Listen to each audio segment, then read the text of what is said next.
back on the Muslim charity audit review that you're doing. I saw in the Senate that you were having some concerns. So can you just give kind of a brief explanation as to what, yeah, your best. You know I'm a lawyer, right? To the specific information that CRA isn't providing you, the specific kind of documents they aren't providing you, and has there been any movement on that in the last few weeks? Okay, so my job, so it won't be brief, but I'll bring in a little context and then I'll be briefer. So my job as an ombudsman is to receive facts all the time. So we've interviewed many organizations. We've received documentations from the CRA. We've interviewed. We're also continuing to actually interview CRA agents, but we cannot validate this information if we don't have access to files. So that's how you validate. But if I don't have access to files, then it's difficult. Like, not difficult, it's a major obstacle. The way we proceed usually is that we for individual complaints, they give us consent. And when they give us consent, because we don't have access to CRA files to anyone, Chris Nardi, we don't have access. I cannot go into your file. That would be, well, it's not just possible. Not only would be criminal, but it's not just possible. We don't have the expertise, the tools, the connection with the CRA. And so I'm asking your consent. When you're giving me your consent, then we ask probing questions to the CRA and we can see your file, but we need your consent. So we've obtained consent of one organization just to see what kind of information that we could receive from the heavily redacted document that we received.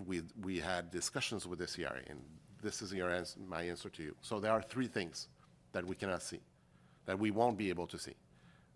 Anything that is related to third-party confidential information, that's okay. It does make some sort of sense. But anything in regards to national security, well, can you define what is national security? No. All right.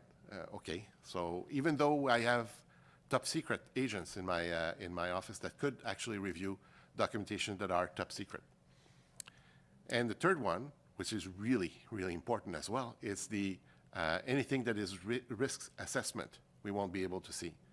Well, risk assessment, what does it mean? It means also the selection criteria for each audit. Well, that's basically the first question that the minister asked us to review, was to see the selection criteria for audits. Now, if we're not able to see those selection criteria, well, it's difficult to answer the questions posed by the minister. We will be able to answer some of the questions that she asked us, but there are other questions that it would not be possible to answer.